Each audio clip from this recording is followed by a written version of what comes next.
Mabuhay po tayong lahat at maraming salamat po.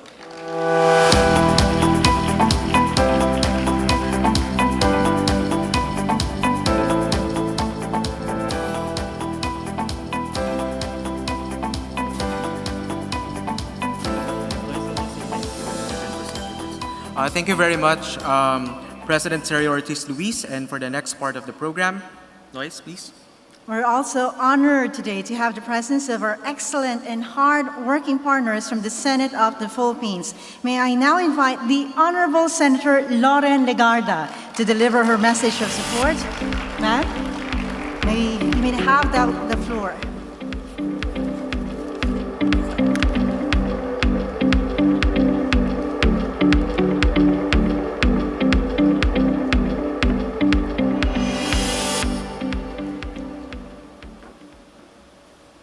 Thank you very much. And we thank the President for gracing this very important occasion on the launch of the Export Development Plan. DTI Secretary Alfredo Pascual, a special mention because the DTI is the implementing agency of many of my important laws from 1998. I know you're new in DTI, Sec Pascual, but I've talked to you about this many times. From my first term in 1998 till now, the laws that I've authored, including the Magna Carta for MSME, which Sergio Ortiz Luis mentioned, and the OTOP, which I have been filing for several terms, but finally enacted into law, and it's in the BICAM was passed. And the trade agreements, which the President, I'm so grateful, mentioned, including the concurrence in the ratification of the Regional Cooperation Economic Partnership Agreement, and many more. So the DTI holds a very special place in my heart and in my work and in my life because it is the lifeblood of our economy, whether industries or the 99.5% MSMEs. And so I'd like to greet, and I'm happy to meet the ARTA DG Ernesto Perez. It's important that this newly enacted law gets implemented effectively and efficiently, because if the bureaucratic red tape is a stumbling block in investments, both domestic and foreign, then all of these summits and conferences will be to waste. You must curb, if not cut, the corruption, and curb, if not cut totally, the red tape, the bureaucratic red tape in all aspects of government. And that is the intent of our law. And I'd like to greet everyone. Wag nang isa-isahin.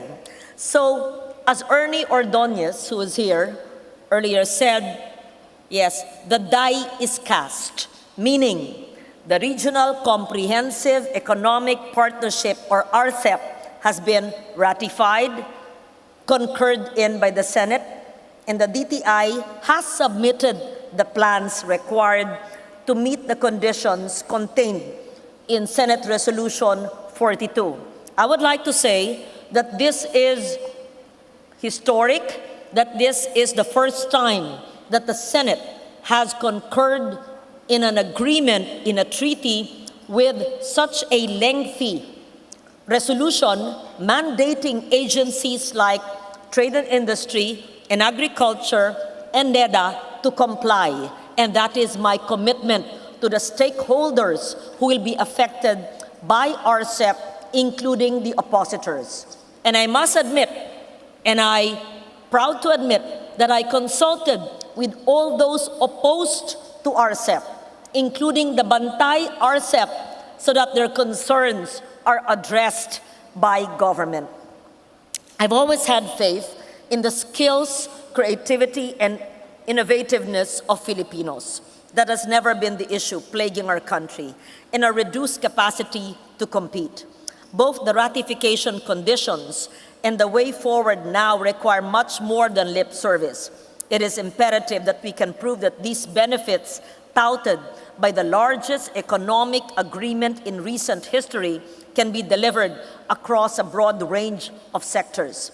I therefore give my support to the Philippine Export Development Plan in its comprehensiveness, and its inclusivity, as well as its sharp focus that make us competitive. I have to mention the uniqueness of RCEP, which will be the vehicle for the success of this plan. RCEP is unique because it mentions the Convention on Biological Diversity. Alam ba ninyo, even the CBD was mentioned in RCEP. Kaya nga pumayag akong sponsor ito against all odds. The latest agreement under this convention is the Kunming-Montreal Biodiversity Framework, which has targets that can impact our export ambitions. Growth and expansion of production necessarily bring with it the use of our natural resources. Meanwhile, one target of the framework is to ensure that by year 2030, at least 30% of areas of degraded terrestrial, inland water, and coastal and marine ecosystems are under effective restoration in order to enhance biodiversity and ecosystem functions and services, ecological integrity, and connectivity.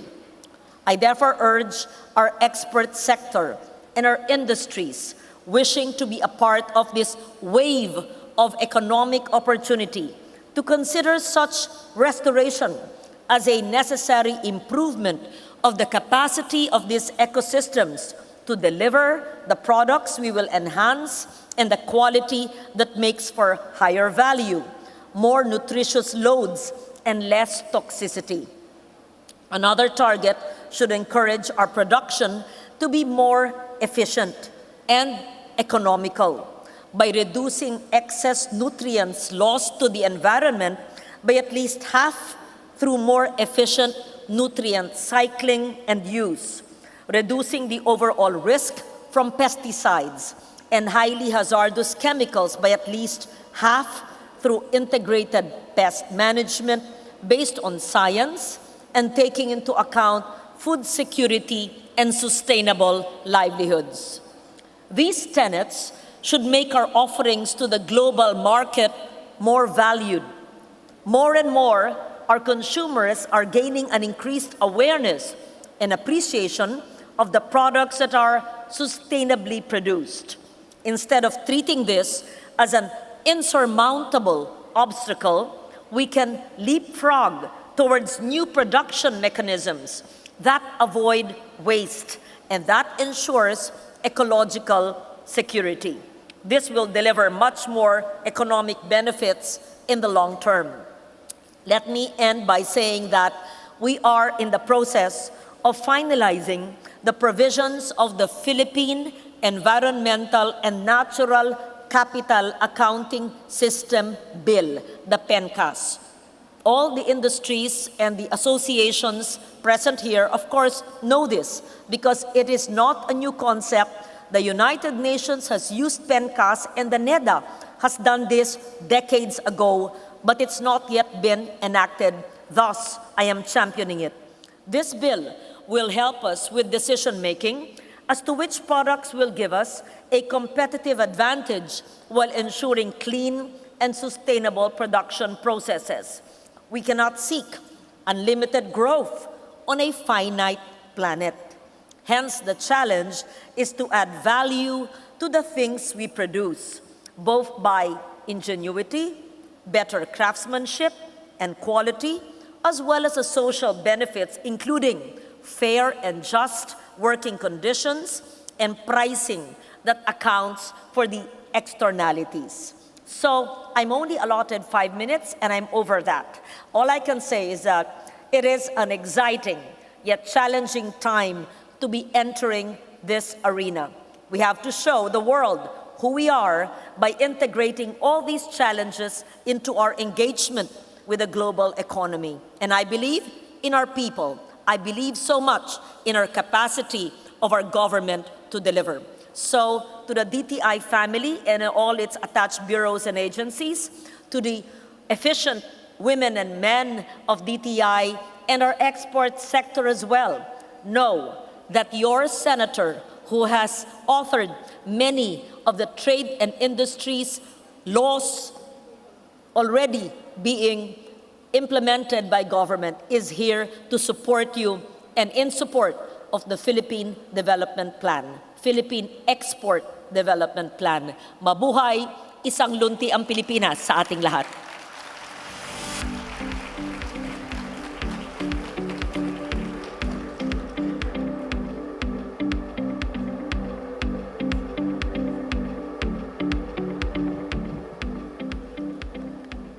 Thank you, Senator Legarda, for that inspiring message of support. I've closely followed you as you championed legislations pertaining to trade and RCEP. So we appreciate all your support extended to the development of our entrepreneurs and exporters. The endorsement of our export leaders and champions today signifies a crucial step forward, not just for the development of our exporters, but for the collective call of our government to make things happen for our exporters. Thanks again, Senator Legarde. Thank you very much, Senator Legarda and the President, Sergio Ortiz Luis Jr. We will have a 5-minute coffee break and then we'll proceed for the next part of our program. Maraming salamat po.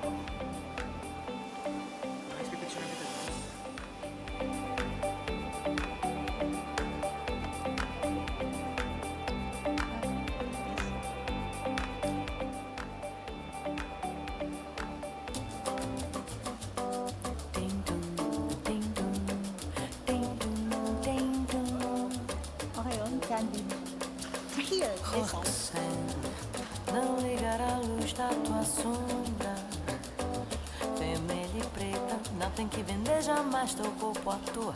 Roxanne, esse ouro falso não vai dar.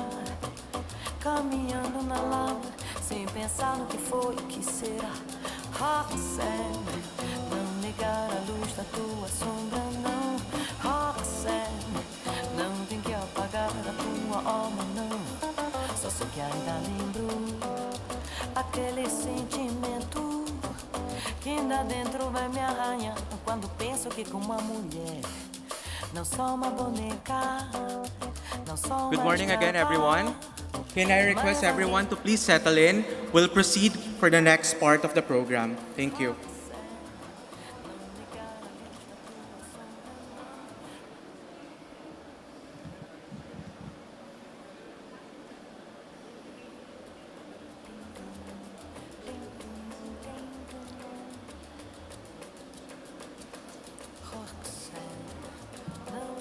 Hello, good morning. My name is Jeremiah C. Reyes. I'm from the DTI Foreign Trade Service Corps, Department of Trade and Industry, and I'll be your moderator MC for this part of the program. For our first session, for this part of the program, we will be talking about the trade and investment opportunities in the Regional Comprehensive Economic Partnership. And we will be joined by the set of esteemed speakers from our RCEP partner countries. For the second panel, our partners from the private sector as well as our policymakers will be taking part in the discussions on opportunities, challenges, and leveraging on the Regional Comprehensive Economic Partnership. For the first session, we are honored to have today no less than His Excellency Ambassador Huang Shilian, Embassy of the People's Republic of China in the Republic of the Philippines, to deliver his remarks. Mr. Ambassador, thank you.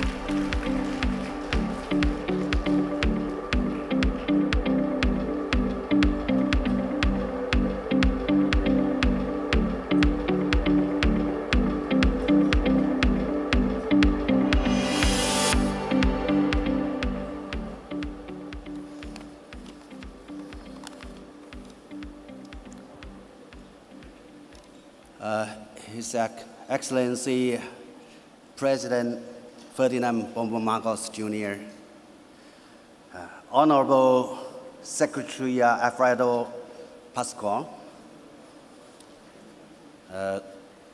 Honorable Field Export President Odisi Ruz, dear friends from the business circle, ladies and gentlemen, good morning.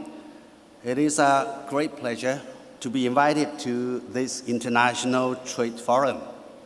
I would like to congratulate the DTI and Secretary Pascual for organizing this event, and I'm confident that the Philippine Export Development Plan 2023-2028 will lead to enhanced international trade of the Philippines, as I look forward to growing trade between China and the Philippines. We have seen in recent years gratifying results yielded by China-Philippines economic and trade relations. China has been the largest trading partner for the Philippines for 7 consecutive years. According to Chinese statistics, in 2022, the import and export volume between our two countries reached $87.7 billion US. And the trade would chalk up about $111.5 billion US if the volume includes that with Hong Kong, Macau, and Taiwan of China. Bananas and pineapples from the Philippines make up more than 90% of Chinese imports of fruits. Earlier this year, fresh durians, very popular among Chinese people, have added to coconuts, avocado, and frozen fruits in entering Chinese markets. China International Imports, Exports, China ASEAN Exports, and the Canton Fair, among other events, have become important platforms for Philippine SMEs to sell products to China market. Last year, the Philippines sale at the 5th CIIE alone exceeded a record of $600 million US. China and the Philippines signed a memorandum of understanding on e-commerce, cooperation, and mutual recognition authenticated operators agreement, allowing more companies from both sides to enjoy digital dividends and easy customs clearance. What's more, when most economies are under pressure of inflation, Chinese products known for quality and steady supply have played a positive role in mitigating the inflation for the Philippines and the rest of the world. On June 2nd, RCEP officially takes effect in the Philippines, which marks a new stage of development of the free trade zone with the largest population, the largest economic and trade scale, and the most development potential in the world. China-Philippines economic and trade cooperation is facing unprecedented opportunities with the following implications. First, larger markets.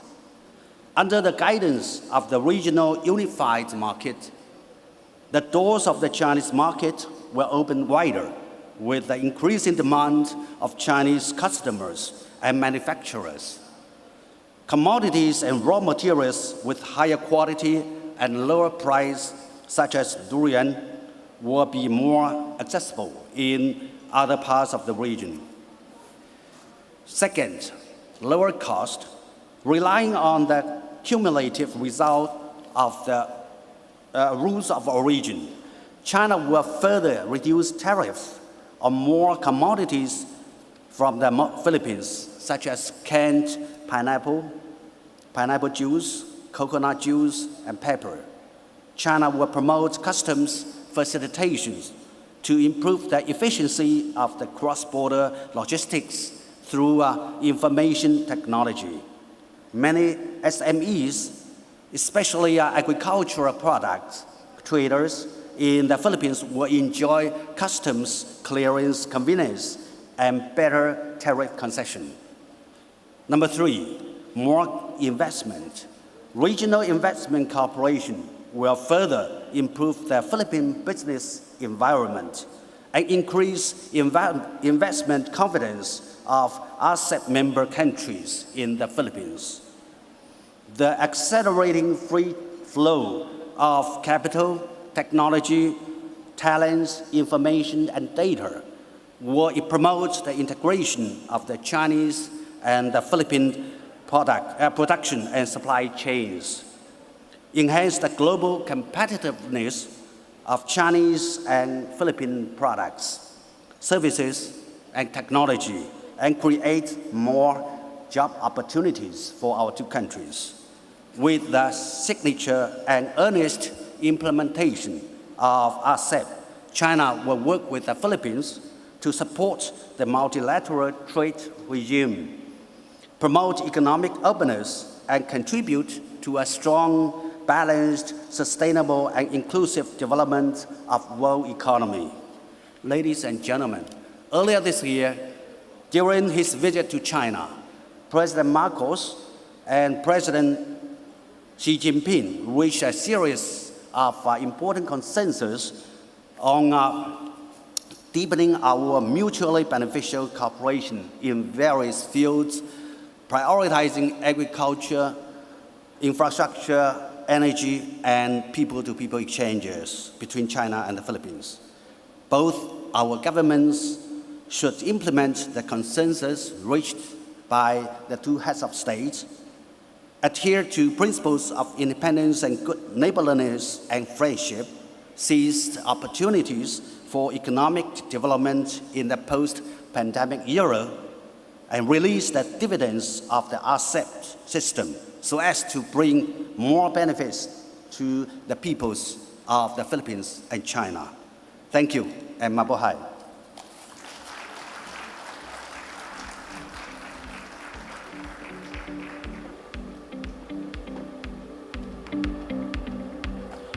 Thank you very much, Ambassador Wang, for that enriching discussions in understanding the immense opportunities in RCEP.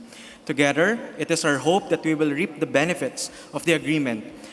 It is also important to note that you mentioned some of the benefits of the agreement, like lower costs and greater market access. With that, let's make it happen together. For the next part of our set of speakers, may I now invite the Minister for Economic Affairs of the Embassy of Japan in the Philippines, Mr. Nihei Daisuke. Daisuke-san, you may now have the floor. Thank you.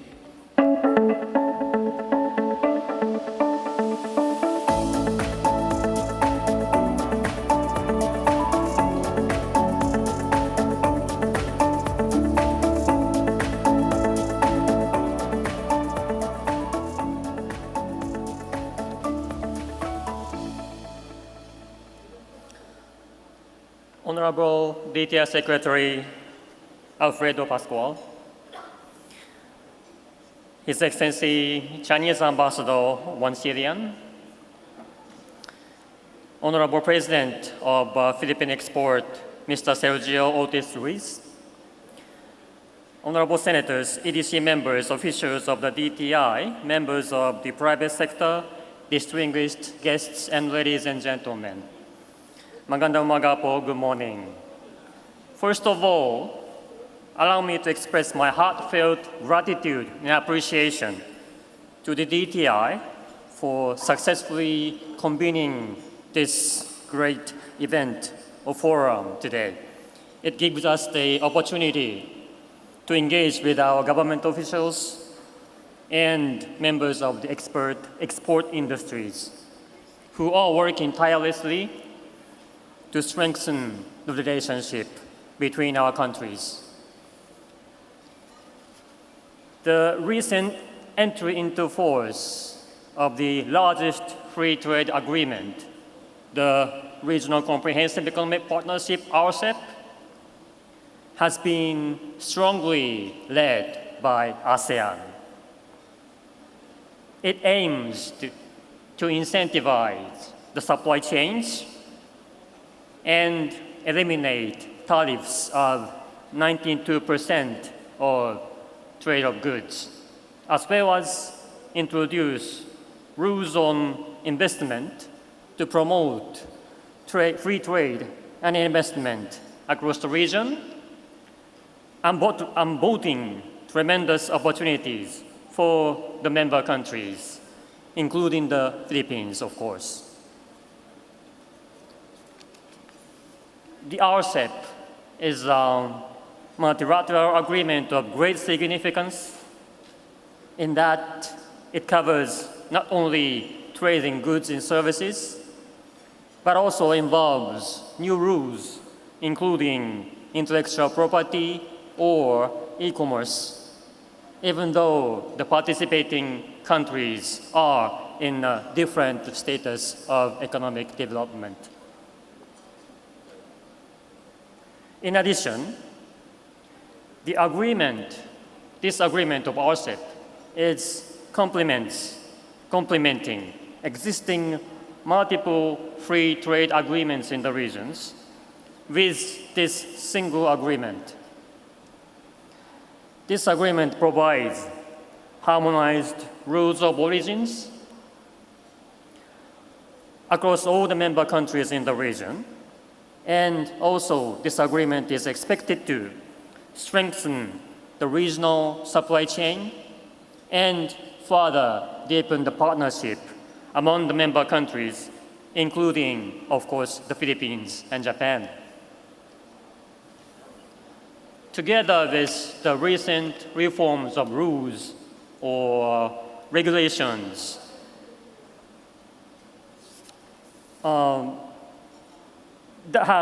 those reforms of several regulations in the Philippines have created favorable conditions for the Philippine business sector, and the anticipated increase of investments in trade and energy from foreign entities, including that from Japanese companies, shows how far we have come as close partners of the Philippines in business and beyond. During the recent visit of President Ferdinand Marcos to Japan last February, Japanese Prime Minister Kishida Fumio vowed to support the Philippines to attain upper middle income country status by 2025, in line with the Philippine Development Plan for 2023 to 2028. This announcement from the Prime Minister Kishida is through the active contribution, it's going to come in true or realized through the active contribution of official development assistance, ODA, from Japan, as well as from the private sector investment. For the private sectors, pronouncements from various Japanese companies or firms such as manufacturing, green energy, and infrastructure businesses have yielded $13 billion investment pledges that would create 24,000 jobs in the country. I believe the core strength of our country's relationship lies in our people. Everyone, all of you who are participating in this forum reflects how much we can achieve when we work together. It likewise serves as a big vote of confidence on the Philippine economy and this region as a whole. The Philippine economy has been growing and moving forward in leaps and bounds, and the government of Japan is here to support the Philippines and make sure it maintains the momentum towards the faster and more inclusive growth and development. Together, we will strengthen and take advantage of the partnership we have long enjoyed between the Philippines and Japan. Thank you very much, and mabuhay.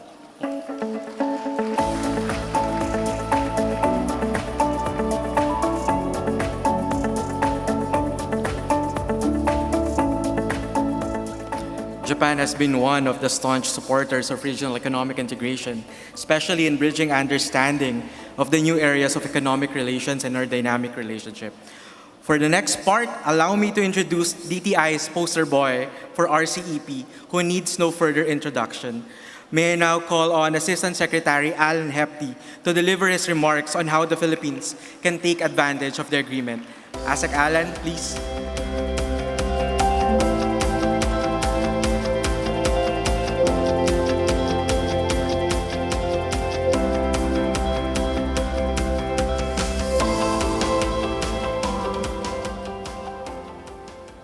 Maraming salamat, Jeremy. Good morning, everyone. Let me start by saying that we are in the midst of complex challenges.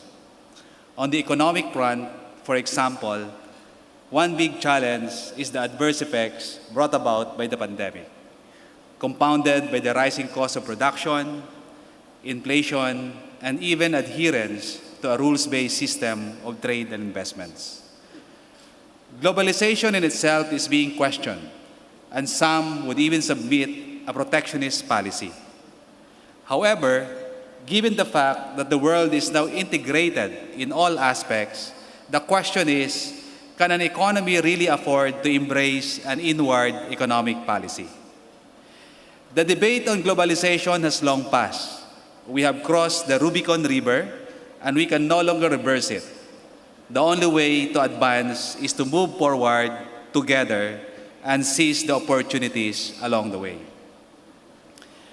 When the Philippines was working for its participation in the Regional Comprehensive Economic Partnership Agreement, there was a renewed discussion, not to say debate, on whether or not a free trade agreement has worked in favor of the country, and whether or not the RCEP agreement can best serve our interests, particularly our local industries. There were a lot of exchanges about trade deficit, export performance, competitiveness, unfair competition, and even government support. Notwithstanding, we see these exchanges and discussions as welcome developments because they have brought us together to reflect, recalibrate, regroup, and work together to face the challenges we are all in. We hope to sustain this collaboration with the end view of reaping the benefits of our collective efforts. Now, with our participation in RCEP, the basic question is, what is the competitive advantage of the Philippines so that it can fare well in the largest free trade arena? To answer this, I would like to highlight that the RCEP agreement, like any other FTAs, is a policy tool intended to promote and facilitate trade and investment in a more conducive business environment. This basically means providing market access as well as stability and predictability in doing business in the free trade area. Market access because one has to open the market with less barriers to facilitate flow of goods and services. This will encourage demand and consequently more production to sell more in a bigger market and provide necessary services.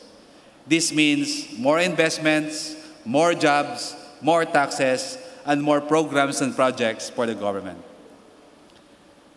Stability and transparency because the rules and disciplines agreed upon by the parties will provide assurance and predictability to businesses and foreign investors. In the process, there will surely be competition and risk. What is important is that we find our niche, our competitive advantage. We can focus on where we have the advantage, be more innovative, and optimize the benefits one sector at a time. Citing the article of economist Michael E. Porter in the Harvard Business Review, A Competitive Advantage of Nation, and I quote, "A nation's competitiveness depends on the capacity of its industry to innovate and upgrade. Companies gain advantage against the world's best competitors because of pressure and challenge. They benefit from having strong domestic rivals, aggressive home-based suppliers, and demanding local customers. In a world of increasingly global competition, nations have become more, not less important. As the basis of competition has shifted more and more to the creation and assimilation of knowledge, the role of the nation has grown. There are striking differences in the patterns of competitiveness in every country.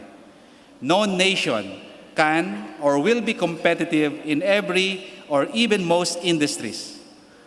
Ultimately, nations succeed in particular industries because their home environment is the most forward-looking, dynamic, and challenging, unquote. For the Philippines, its participation in RCEP signifies the country's dynamism, willingness to face bigger challenges, and resolve to explore and seize opportunities in the region. Its participation is also a manifestation of its continued commitment to regional integration and to a rules-based international order. Today, the RCEP region is the most economically dynamic in the world, home to competitive economies which are leaders in their respective fields of comparative advantages. It is the main GBC hubs of China, Japan, and South Korea, and most importantly, it is an ASEAN-led FTA. Under the current setting, with China, Japan, and South Korea as key partners in the area of innovation, manufacturing, and technological capability, and ASEAN at the core of economic activities from conceptualization to commercialization, my submission is that Philippines can bank more on its people, place, policy direction, and prospects. On people, we are most acutely aware of the advantages. The Philippines benefits from a youthful demographic structure relative to the rest of the region.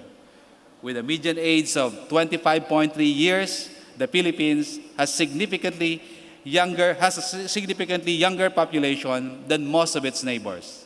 This implies a young English-speaking workforce with the necessary skill set for the Industry 4.0 economy.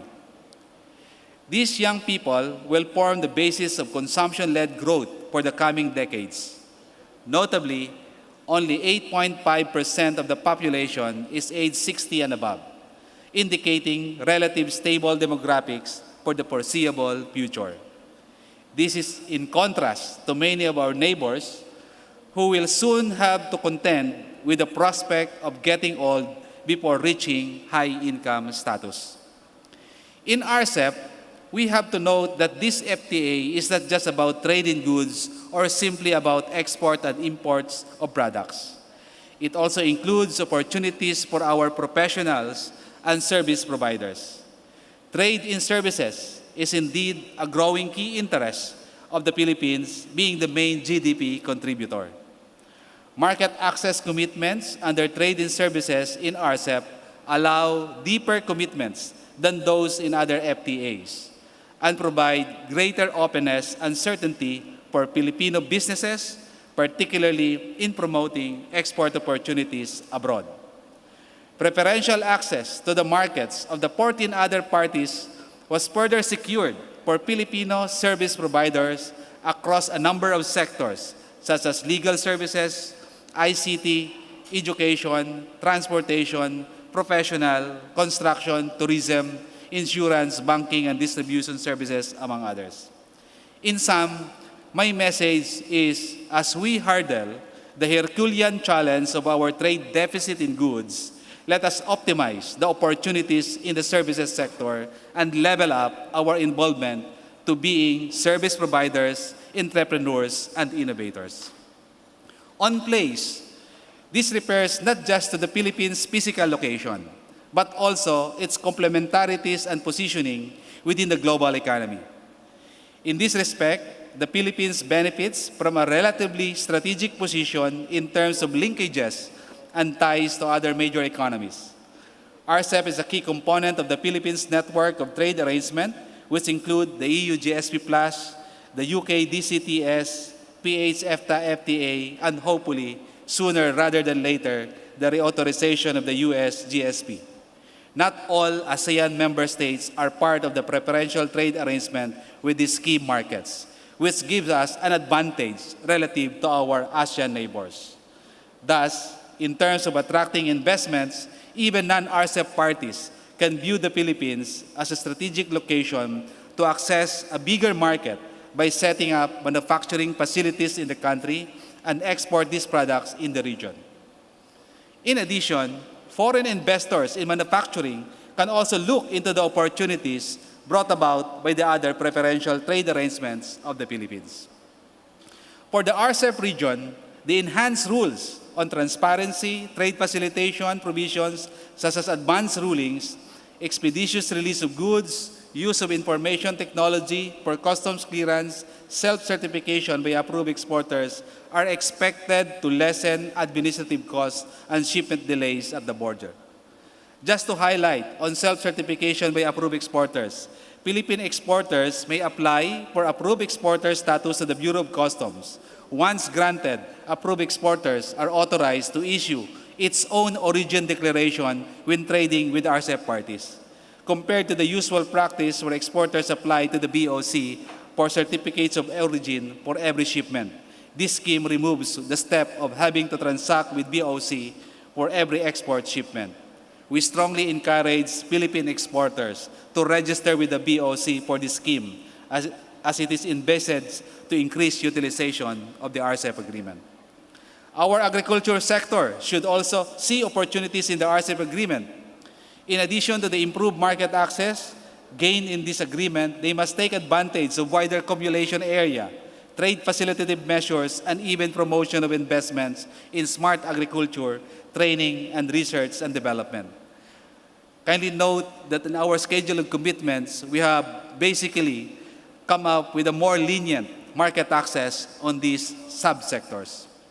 In terms of physical geography, the Philippines also benefits not just from strategic position for economies like China, Japan, and Korea, but also as a natural hub for trans-Pacific contact with North America.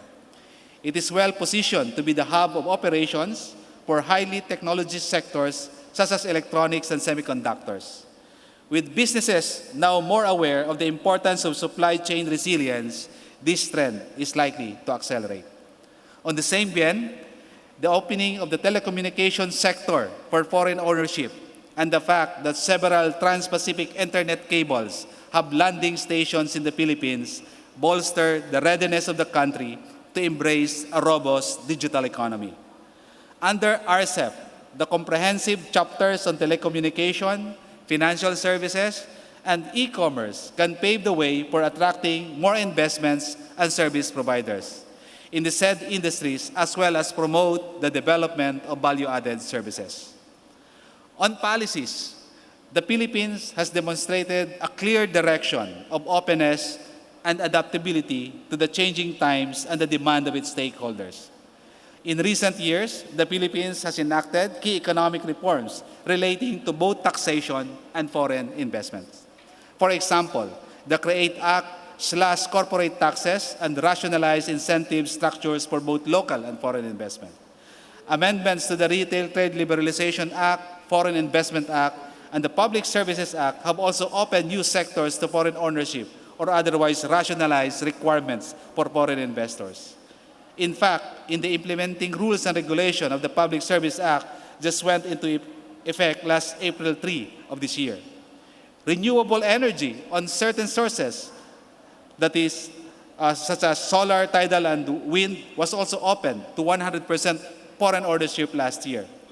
This year, renewable energy investments alone are expected to account for 1/3 of approved investment by the BOI. Even education, the passage of the Transnational Higher Education Act encourages more collaboration and partnership with foreign educational institutions. This complements our commitments in the RCEP agreement, and I hope we can take advantage of this opportunity. To add, the country can also has a good positioning when it comes to IP protection and enforcement. And noting our growing ecosystem for innovation, we hope to promote more economic development in the country. In sum, the Philippines has the right blend of policies to create a conducive environment for business and for growth. Likewise, there is much potential and prospect for Philippine industries, especially industries of key importance to the ongoing clean energy transition and emerging knowledge industries. The country's bargaining business process outsourcing industry, a sector which is set to directly employ 2 million people by 2028, will continue to be a source of strength for the economy, absorbing talent and facilitating the transition of our workers to higher value-added work critical for Industry 4.0. The Philippine semiconductor and electronics industry is also already a key player in the outsourced semiconductor assembly and test space. This sector is poised to absorb locators from continental Asia. Still, there is much room for growth in this sector, particularly if we are able to make inroads in other parts of the semiconductor supply chain, such as integrated circuit design and wafer fabrication. The most promising prospects are those in sectors which remain largely untapped. There is highly potential for complementarity with global supply chain demands in battery and green metal industries. The Philippines is the second largest supplier of nickel in the world after Indonesia. This metal is a key component of green technologies, particularly batteries and EV cathodes. There is also untapped potential for rare earth minerals, key to high technology industries. Our smartphones contain substantial amounts of these rare earth minerals. Interestingly, the Philippines currently produces cobalt and scandium, largely as byproducts of mining. With additional investments, the Philippines can supply much of the demand for companies seeking to diversify their sourcing of these critical minerals. In summary, the Philippines' dynamic workforce, strategic location, economic reforms, and trade and investment policies, it is well positioned to be a manufacturing hub, center for training and education, research and development, innovation, and investment hub in the region. Maraming salamat po.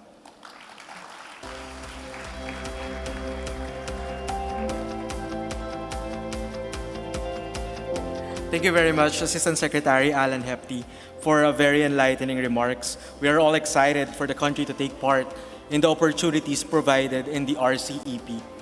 We will now proceed for a panel discussion with a new set of speakers. Once I call your name, can I invite you to go in front and join me at the stage? First one is Undersecretary Seferino Rodolfo, Assistant Undersecretary, DTI Industry Development and Trade Policy Group, Assistant Secretary Glenn Peñaranda, DTI Trade Promotions Group, Mr. Ferdinand Perry Ferrer, Chairman and CEO, EMS Group of Companies, and also a Phil Export Trustee for the electronics sector. And lastly, Mr. George Barcelon, President, Philippine Chamber of Commerce and Industry.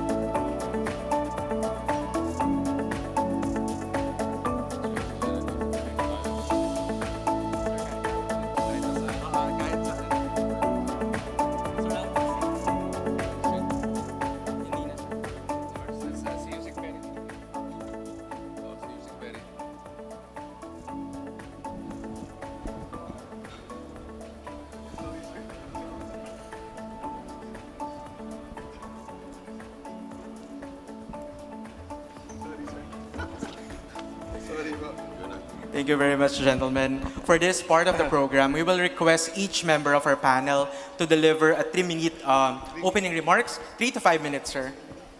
And we'll proceed with the Q&A. So first, I'll invite Undersecretary Perry Rodolfo to deliver his Thank you very much, and good morning to colleagues, friends, partners, and collaborators. First of all, maybe when we talk about challenges and opportunities. Challenges present opportunities if we are able to address these challenges correctly.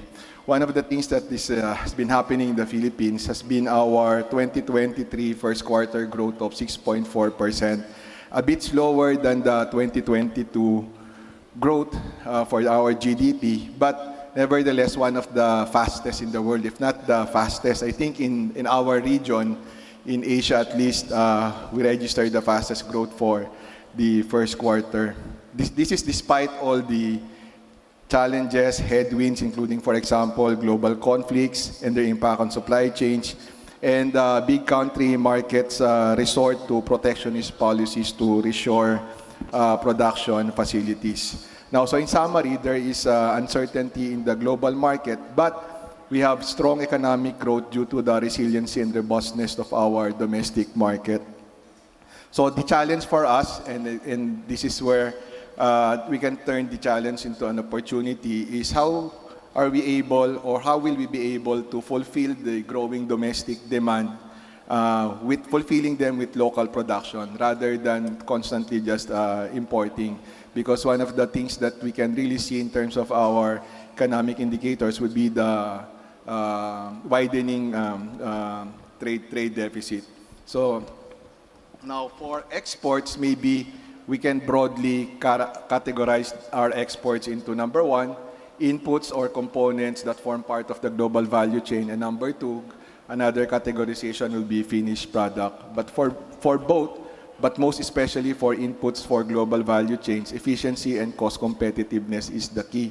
That is why, for example, there's been a strong focus in the first year of this administration to address important issues, basically implementation issues for the game-changing reform laws that were introduced during the tail end of the previous administration.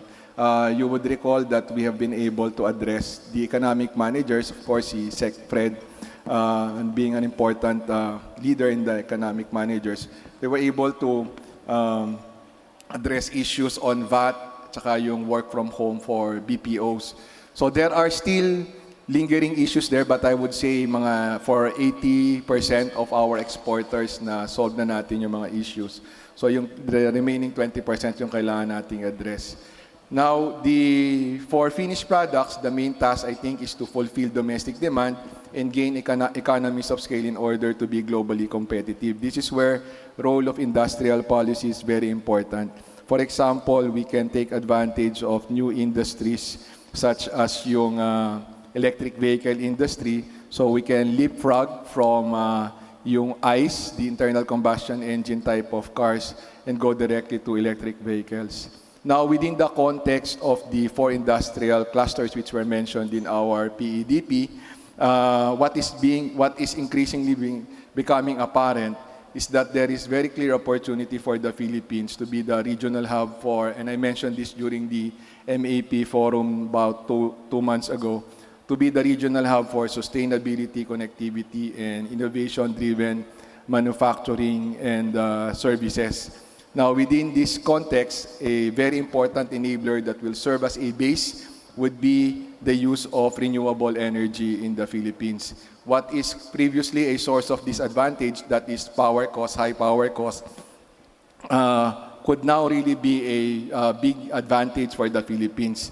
As the world now puts not just a premium on sustainability, but sustainability has become an imperative.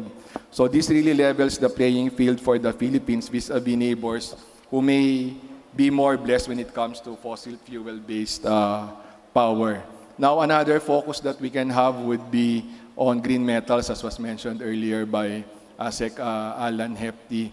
We need to be able to add more value here in the Philippines for minerals that are now very important for battery manufacturing.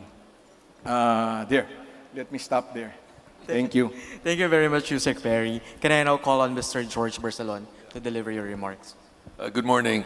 It's indeed a pleasure to be here, seated beside our hardworking DTI Yusek Perry and ASEC Glenn, and together with my colleagues here in PCCI, Vice President Perry, to share our thoughts regarding the RCEP, the Regional Comprehensive Economic Partnership Agreement, which brought together 15 countries of the Asia-Pacific, covering almost a third of the world's population, and global GDP, and forming the largest trade bloc in the world, heralds the dawn of the Asian century. RCEP is the writing of history of Asian century by opening trade routes and enabling greater international cooperation. I must congratulate our legislators and policy makers for our country's ascension in bringing this momentous trade agreement into force. As our earlier speakers have mentioned, RCEP provides a basis for broader regional integration through improvement in market share, more coherent trade facilitation, and regulatory rules and cooperation. It creates new trade opportunities and is set to accelerate the region's economic recovery. RCEP has much to add value to our local businesses and to our people and to our economy. Enhanced trade facilitation measures that make cross-border trade simpler and more efficient. A single set of rules of origin in order to avail of preferential market access. The reduction of tariff of traded goods across the region. All of this means better opportunities for the MSMEs to access cheaper raw material while also reducing barrier to many markets. This would enable them to offer their services or products globally and greater participation in the global value chain. In terms of market access, RCEP will have beneficial impact to food exports because especially in the our banana and also pineapple to markets such as Japan, China, and South Korea, which are key markets for the Philippines. As DTI has pointed out, tariffs for preserved pineapples exported to Japan will decrease to 0% within about a decade, compared to the 24% under the Philippine-Japan Economic Partnership Agreement, or PEDP. Similarly, durian and papaya exports to Korea will be tariff-free also within a decade, compared to the current tariff rate of 36% and 24% respectively. Lower tariff will also help Philippine fruits tap other markets such as Australia and New Zealand. But for this to be realized, the government of the RCEP member countries must commit towards reducing non-tariff barriers, or at least agree on a uniform quality standard for food and other manufactured products across the region. Of course, there's concern regarding RCEP. That's why it has been delayed in the ratification. But I would like to think that with all the support that coming from the government, especially in DTI, that we should be able to weather the challenges. We have skilled professionals and business persons in construction, engineering, and banking services, which will be given preferential treatment to practice their professions in participating countries. Seafarers, teachers, ICT programmers, nurses will also benefit due to the demand of labor-scarce Japan, Korea, and soon to be China. Companies that have resources are ready to diversify could capitalize on the RCEP through investment in the RCEP membership country. We have now seen companies like Aboitiz and the Ayala have now entered in some of these markets. In joining the RCEP, we have to work harder. The reality is, yes, we are interested in capturing markets among the 15 countries. But in the same token, they are also interested in capturing our market. Okay, the Philippines has a market of about 110 million, which is not small, which is the second in the ASEAN region. So we have to be able to entice potential investors to invest in Philippine-based products, minerals, and other resource-based sectors, but most importantly, in manufacturing. Yesterday, we had a meeting with one of the top executives of U.S. Chamber of Commerce, and we are very happy that he has expressed to work with PCCI because they have been active in promoting businesses that has been investing in Vietnam and also Indonesia. So with that, we're very hopeful that the RCEP, together with the support of the government, that in the next few years, that we will make a difference in our exports. Maraming salamat po. Thank you. Thank you, Mr. Barcelon. I'll proceed now with Assistant Secretary Glenn Peñaranda. Sir. Thank you, Jeremy. Magandang umaga po sa ating lahat. I represent the group in DTI that is, together with the group of Yusek Perry, deeply involved in the formulation and also in the implementation of the PEDP. As we pursue opportunities opened up by RCEP, and other markets that we have opened through our FTA agreements. It is very important that we have the whole of country rallied today by the President himself, working together. The PEDP is a bold plan, and we have set very ambitious targets, and that is why it's very important that we all work together. As emphasized by Secretary Pascual, there are several things that we need to do, and I would like to mention the most important ones. First is that we have to develop our industries so that we can produce or provide goods and services that are competitive locally and also internationally. And secondly, it is very important, as Undersecretary Perry has emphasized, that we attract investments.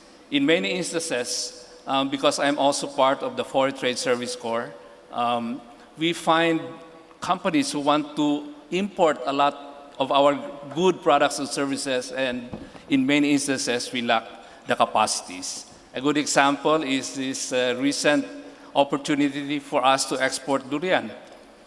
China can buy everything we have, but that opens up a lot of opportunities. And speaking to SAP earlier today, he said everyone is planting durian now. No? And so it's one of those opportunities.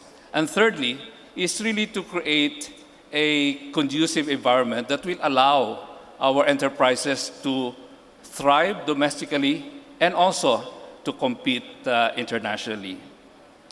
Secretary Pascual has emphasized the approach of an industry development approach. It will be a long and iterative process, but one of the things that we really need to do is to change the mindset that instead of just selling what we have, we actually promote and leverage on our capabilities. I think a good example is in the IT BPM. When companies engage the Philippines, they start with contact center or a basic function. But in dealing with our workers, our technical people, they realize the capabilities and great potential that we can do. And so more and more value-added services actually developed from a single engagement on contact centers. Admittedly, we have a limited variety or range of export products. But we all know that we have very good products also, and we provide excellent service all over the world. And so we have to leverage on our technology, our capabilities, and especially our human resources, which many of our RCEP neighboring countries lack. So we can promote what we have and also what we can, and there is a lot more waiting for us. Thank you. Thank you, ASEC Glenn. Last but not the least, Mr. Ferrer, please, your opening statement. Thank you. Thank you for inviting us, being here. Well, in the past year, we've seen the greatest salesman travel the world, which is our president. President Ferdinand Marcos has traveled to different countries and has given credibility and confidence to the business community that the Philippines is again ready and open for business. You know, when you look at the global market, you've seen the shift in manufacturing from different regions to different regions. So the shift is happening, it is real, in a very fast pace.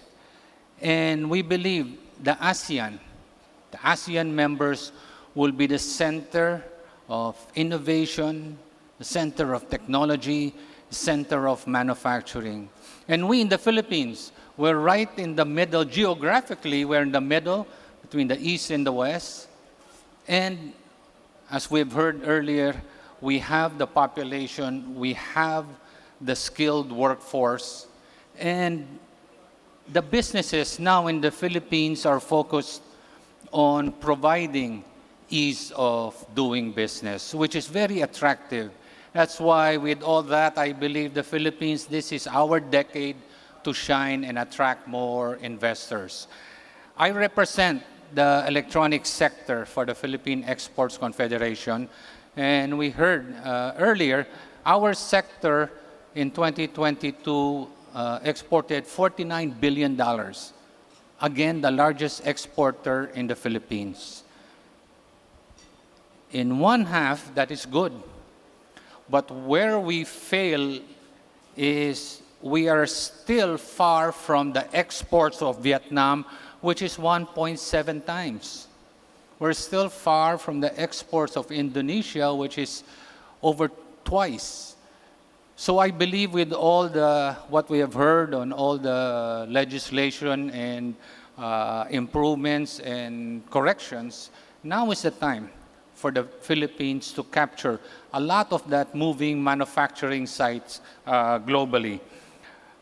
We should also include the non-export manufacturing companies as part of the supply chain. In the past, we've been focused on export zones, expertise and competencies in the export zones. Now, I believe we should expand. There's a lot of competencies outside the export zones that we should bring them inclusively within the supply chain. Thank you very much. Thank you very much, gentlemen. Your understanding and analysis of RCEP and then the Philippine Export Development Plan has actually sparked some conversations online, which I keep on receiving some of the questions from our audience. So I'll start now with some of the questions we received. So earlier on, Mr. Ferrer mentioned about there are a lot of opportunities for export to actually leapfrog, citing the examples of Vietnam, citing the examples of Indonesia. So I'll throw this question to Yusek Perry. Yusek Perry, what do you think are the necessary measures for the government to pass for us to be able to maximize the tools, the opportunities presented to us by RCEP and, of course, the PEDP? Thank you very much. Just to step back a bit, siguro, let me cite a favorite framework that we have in DTI. It's called Pascual's 5 Ps. The Kapampangan in the 5 Ps. Letter P, first P, policy. Next P is projects and programs. Then you have promotion, people development, and then you have partnerships. Hindi pwedeng isa lang. When you talk about how do we take advantage of this opportunity that RCEP is opening up to us, kailangan whole of government approach in all of these 5 Ps. So just a quick example, in being able to draw in investments, we need to have the right policy framework. So in the previous administration, there were game-changing reforms, as I mentioned earlier, from CREATE to the PS opening of or further liberalizing of the public services sector, retail trade, tapos Foreign Investments Act. Now we're in the stage of implementing this, and naturally, there were some gray areas that we have been able to already address and clarify through the help, as I said earlier, of the economic managers, yung mga VAT issue, work from home. Although may mga lingering pa, so I would say mga 20% pa yung kailangan nating i-address. So that's very important. Equally important yung opening of the or removing of the foreign equity restriction on renewable energy. So that's one. And then yung projects and programs, very important, and in particular, as it relates to the other P, yung people development. It has always been said, and kudos pala kay Architect June Palafox, I watched your YouTube interview, sir, yung Vision 2050, where it was really highlighted. And wherever we go, kahit saan magsalita, si Sec Fred, si Presidente, what is being highlighted is really the demographic profile of the Philippines. Of course, dun sa interview, sir, naalala ko, tinanong kayo, di ba? It can be a double-edged sword, di ba? Parang pwede siyang, if you're not able to sufficiently empower and upskill your young population, it can be a hindrance to growth. But ang nakikita ko kasi natin, wherever you go, yung mga, it's very, for those whose demographic profile has turned an upside-down pyramid, very difficult for them to reverse. At least tayo, meron tayong basic resource that we can work on and work with. So yun, it's a challenge but at the same time an opportunity. And then the other P is promo. Very important yung ating Make It Happen campaign. Kaya nga halimbawa yung roadshow ni Sec Fred sa Europe, halo din yung policy and promo. Pagpunta niya sa France for next week, it will be a JEC, yung ating bilateral platform in engaging partners with France. Tapos pupunta siya sa UK. Again, another both policy, promotion and policy. And then, very important yung pagpunta niya sa Brussels para dun sa ating sustaining the EU GSP+, tsaka yung advocating further yung Philippines EU FTA, and then Netherlands and Germany. And we're very happy that in all of those, kasama natin ang private sector. So SAP will be there, PCCI, at saka IBPAP. And then partnerships. So again, what we have here. So it's not just a single policy, single thing that we have to do, but a whole of government effort on the 5 Ps. Thank you. Thank you very much, Yusek Perry. Similar to that response of yours, actually, there are certain programs and policies that in the department has been laid down. So I'll throw now the question to ASEC Glenn. So ASEC Glenn, since we're talking about RCEP and we're trying to use RCEP as a tool to further our exports, can you tell us what are the programs that we intend to do in the DTI to help our exports? And of course, we also have our stakeholders here who are asking how we can help them. So can you also introduce the policies, the programs that we have in the DTI for them to tap? Okay, thank you, Jeremy. The PEDP has outlined already our objectives and also the key strategies. So then there are two things that we need to emphasize. First is that we need to prioritize. We know the sectors that are the key sectors that contribute much to the exports.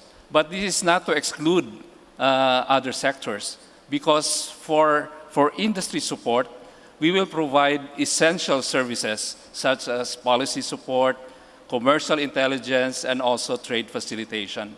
The President talked earlier about untapped export potential, and a lot of these are actually opportunities that we could have pursued if we knew. So that's one area that we need to really strengthen on, provide commercial intelligence so that our exporters can avail of these opportunities. Secretary Pascual, the DTI, and this is all reflected in the PDP and also in the PEDP about the clusters that we will be promoting. In addition to the essential services, highlighted also in the PEDP is what we call stratified services that we will provide for the target sectors. And this will depend on the maturity of the enterprises. The Secretary has always emphasized that we cannot have one package service for all, but we have to understand exactly the situation of the enterprises and their size. Is it micro, small, medium, and develop the services that DTI can offer. For us in the Trade Promotions Group, we have the services that we think our stakeholders will need to pursue opportunities. Together with our regional operations group, the Trade Promotions Group of DTI can assist our stakeholders throughout the life cycle from enterprise to export. We have what we call the enterprise to export pathways, and every stage of that cycle, DTI will be there. Let me just highlight some of the things that we can do. First is that we can provide capacity building for the local market. And we have for this the Philippine Trade Training Center who can provide training. And then we also have the Design Center of the Philippines who can do product development, help them with packaging. And then, of course, as I mentioned, because our frontline really are our regional operations group, we have regional and provincial offices, which is our frontline for stakeholders. Now, if they have the capability, we have to assist them to access the local market. So we have programs like Auto, Go Local, and we bring them to mainstream markets like Manila. For those who are now doing well in the regions, we bring them to the national trade fairs. And then later on, those who are doing very well domestically, we also prepare them to go to the export market. So the next will be capacity building for export readiness. Again, PTTC will be there, the Science Center, and of course, the Export Marketing Bureau, which is our export promotion agency. Now, for those who are now doing well domestically, and we need to also assist them as they prepare for the regional and global market. So we have, again, the whole TIPG, EMB, including now CITEM, who organizes trade exhibitions and missions to bring our best products and services to the global market. I'd like to add that the Philippines, the DTI, has 29 offices in 23 countries in most of the major markets and major sources of investments of the country. This is what we call the concierge of services that we will provide to all our stakeholders. But one thing that we need to do very quickly is to have what we call export experts network, which we will set up in the regions together with maybe in the negotiation centers, which is really the front line for our stakeholders. In the coming months, we will be training these export experts so that they will be there to serve our stakeholders. In this endeavor, it is very important that we get the support of our private sector partners. And I'm sure George of PCCI, PhilExport, and the other business organizations will be one with us in developing the support system so that we can really assist many of our stakeholders. Thank you, ASEC Glenn. ASEC Glenn highlighted partnership. Also, USEC Perry highlighted partnership and collaboration with the private sector. So my next question will be for Mr. Barcelon and Mr. Ferrer. First is, what are you confident about RCEP? And second is, how are you preparing for RCEP? For Mr. George, how is the private sector preparing for RCEP? Noting that we are already implementing RCEP since the start of this month. And for Mr. Ferrer, how is EMS and the electronic sector in general is preparing for RCEP? I'll start first with Mr. George. You know, RCEP is another dynamic regarding globalization, okay, wherein we really have to prepare ourselves to be competitive. And there are areas that we need to, there are gaps that we need to help, especially a lot of our members in the export community are small and medium. And one area that we are in a way short is that proper financing for these companies. 2 days ago, we had Exporters Confederation at a general membership meeting, and we invited the stakeholder in the financing, Union Bank, SB Corp, and some other government agencies regarding this aspect. I think that one thing that was shared with us by one of the speaker from Banco Central is the initiation of having a credit standing of various companies. And that's one area that we're lacking, wherein the banks sometimes are hesitant. And that's why we have a lot of unbankable. So financing is definitely one area that we have to really improve to help our exporter and also the small and the micro establishment. The other area that is very important for us is the reality of helping the small establishment is in the lessening the bureaucracy. The ease of doing business, I think, is the top of mind of not only of the local businessmen, but also foreign investors or foreign companies that are here. A week ago, we had a meeting with the European Chamber of Commerce. And you know, one of the UK, Netherlands, they're all major investors in our country. And we can sense that they are happy to be here. They find it challenging to navigate with the local government. And we find that this has to be addressed. And we are happy that next week for the general membership of PCCI. We have invited Secretary Ben-Hur, Secretary of Local Government, and we have invited Secretary Nes Perez, Director General of ARTA. And we want the meeting to be focused on area how the local government. You know, a lot of foreign investors, when they come, they always, the first choice is they want to be in PESA. Why? Because the rule of law, things really gets moving fast. And I encourage, during the presentation of our Philippine Economic Development Plan by Secretary R.C. Balisacan, I mentioned that the local government should try to work and adopt the DNA of PESA. We only have so many PESAs around to attract foreign investments. But I think if the local governments put this to heart, that they would want a piece of that action, which is good for their constituents. They can create more jobs in their areas. So that's also another area that we find that from the private sector, we need to improve on. Because indirectly, this really helps our competitive position. And the other aspect of which is for the business practitioner is our cost of logistics.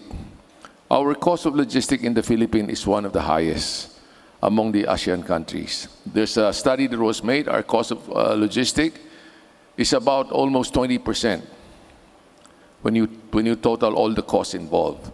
And this has been brought up in many forums, and I hope that the government and also the local government, a part of this cost on logistics is also on the aspect of the local government. Okay? So all of this combined will help financing, the logistic, and the importance of DTI in the role that Yusek Perry mentioned, one of the P's, no, is promotion. Promoting, giving proper information on where our market can be developed. Okay? We have earlier, my friend here, Vice President Perry, mentioned about the IT sector, and the other ASEAN countries are more than what we're doing. The same thing applies to the agricultural sector. Okay? Our exports vis-a-vis import is half, while in Thailand it's the reverse. They export more than they double. They export double than what they import. And almost in Indonesia is the same thing. So those are critical areas that we can fast track. Okay? And also are the markets that would have a upside to the RCEP. Okay? As mentioned in many of the discussion, our fruits there's a market for it, but we do not have enough production. So these are areas that I think that given focus, that we should be able to catch up. So those are the key areas that China, because of some geopolitical issues, my company alone cannot supply what they're looking for, but we were able to find 6 companies. The 6, together with ours, could supply everything this company was looking for. So it took some time to look for these companies, which unfortunately we do not have that database, but it really opened our eyes in saying there is a lot of products, services, competencies here in the Philippines that are not really known or exposed. So that is what we're trying to put together, and as a group, that is what we're promoting now. So we're very happy that we were able to find these other companies, and some are not in the export zone, by the way. So we're trying to build our database. Also, because of the fast technology, how it's moving, we're also working with the academic sector on the last mile training. On the last mile training, we're more involved in the requirements. Charging stations for electric cars are actually made in the Philippines, in Cebu. So di natin alam yun. Tapos, yung rare earth magnets for motors ng electric cars, number 2 ang Philippines to China. Tapos, there are many more of these things that we can really highlight. Isa pa pala, nung nasa Washington si Presidente at si Sec Fred, nagkaroon ng signing between IMI and Zero Motorcycles, no? So dito na gagawin yung NEA export yung motorcycles, electric motorcycles. Now si IMI from the Ayala Group, they also, of course we all know that they assemble here yung KTMs, and the KTMs are exported all over the world to China. So yung mga ganong mga things hindi natin alam, but it's our job sa government to really highlight all of this and promote this as we go out and attract more investments. So marami hong good opportunities. At saka isa pa pala, yung si Tsuneishi sa Balamban, Cebu, they will make the world's first, I'm not sure if I'm getting it correctly, Casamax class cargo vessel na methanol powered. So that will be made in the Philippines for servicing in 2024 or early 2025. So marami nangyayari dito sa atin that we have to be highlighting and be proud of. Thank you. Thank you, Yusek Perry. My colleagues are signaling me that we're running out of time. But before we end the session, I'll give an opportunity for our gentlemen to give us their last remarks before we end the session. I'll start with ASEC Glenn. ASEC Glenn, please. Thank you, Jeremy. We know that there are many opportunities waiting for us, as well as challenges. So I'd like to extend our invitation to all our enterprises and stakeholders. We want to serve you, we want to work with you, and we want to help you grow and take opportunities of these FTAs and RCEP. The whole DTI will gear up to serve and assist you along the way. Thank you. Thank you, ASEC Glenn. Yusek Perry. By working together, we can make things happen in the Philippines. So salamat po for the collaboration. Thank you. Mr. Bersalon. We're very, very positive for the country. The statement made by President BBM, that make it happen. Of course, our upcoming Philippine Business Conference has a tagline, Vision 2050. For a while I was hesitant. I said 2050, malayo pa yun eh. But then I realized that demographically, our average age now is 25. So I made a bit of research. By 2050, the average age in the Philippines is only 31. So we really have that sweet spot for the next 2 decades. They are not only productive, but they're consumer also. So I think not to say, or we know very well, European countries, also the likes of Japan and China, they're aging much faster than we are. So it's important for us to really grasp at this opportunity. Okay, education is important, upskilling, I mentioned earlier, but if you go all over around the world, Filipinos, managers, workers, programmers are second to none. So we should be able to have that kind of environment to attract many of our fellow Filipinos to come here and really help the country grow in the next decade. Maraming salamat po. And last but not the least, Mr. Ferrer. No, thank you. All I can say is this is our decade. It's Philippines. This is ours. We should claim it. But working together, government and the private sector, it's a force that now I believe we should make it happen and make the decade the Philippines decade. Maraming salamat. Thank you very much, gentlemen, and together we can make it happen. Let's give a round of applause for our panelists. Maraming salamat, sir.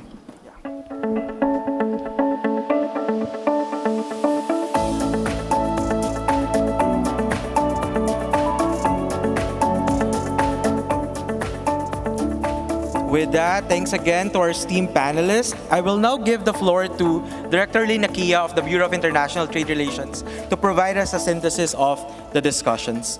Director Lynn, thank you.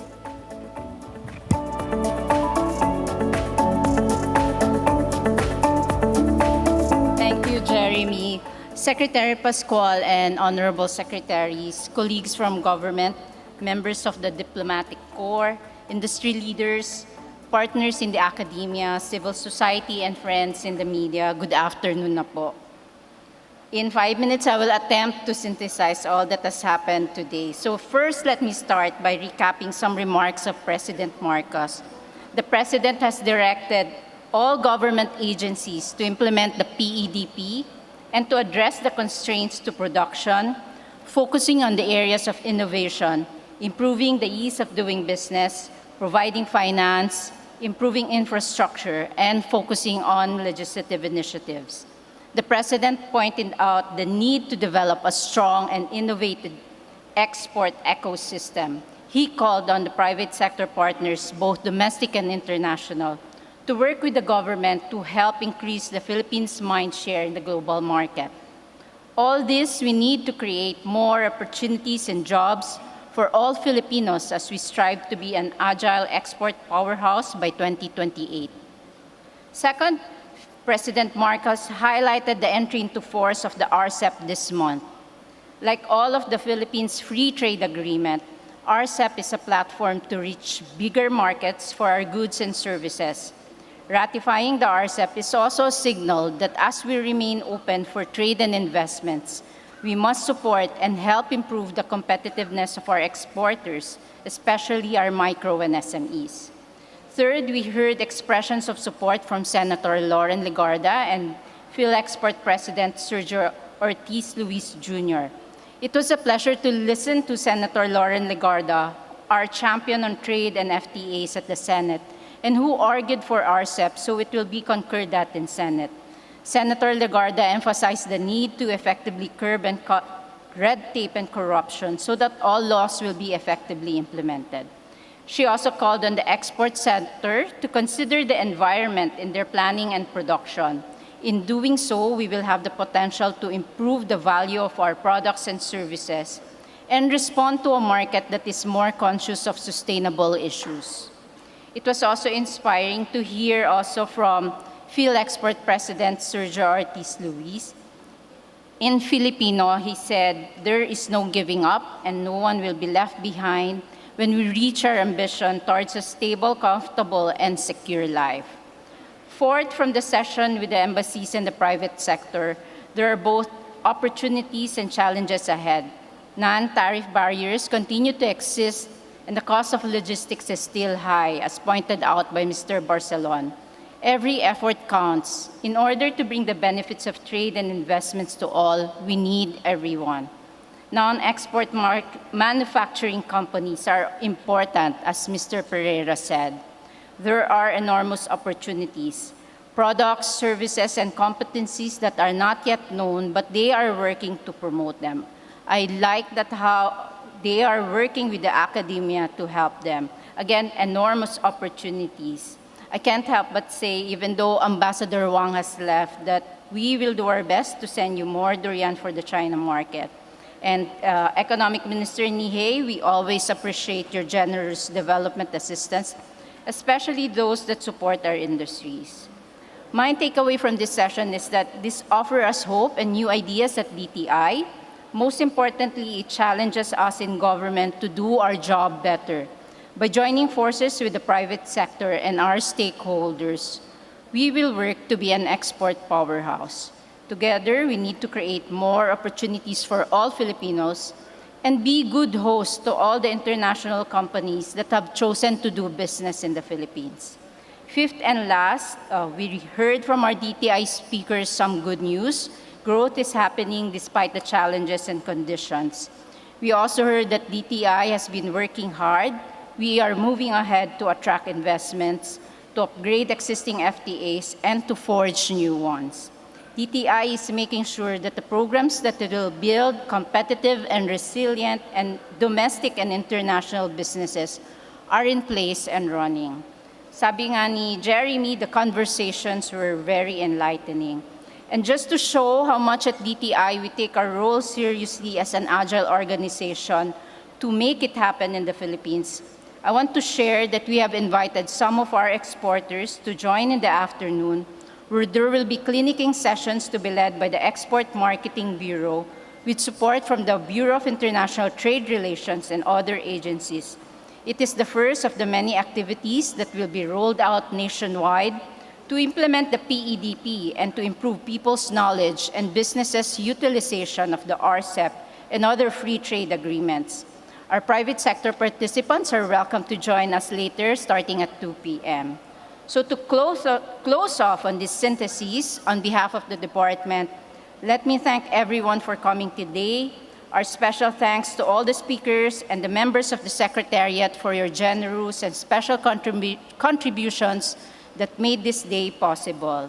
Secretary Pascual said earlier that today is a historic milestone with the unveiling of the Philippine Export Development Plan 2023 to 2028 and the kickoff of the advocacy campaign in the Philippines for the RCEP agreement. Indeed, it has been a pleasure and an honor to share this afternoon with you. We hope everyone will keep well and have a good day ahead. Thank you.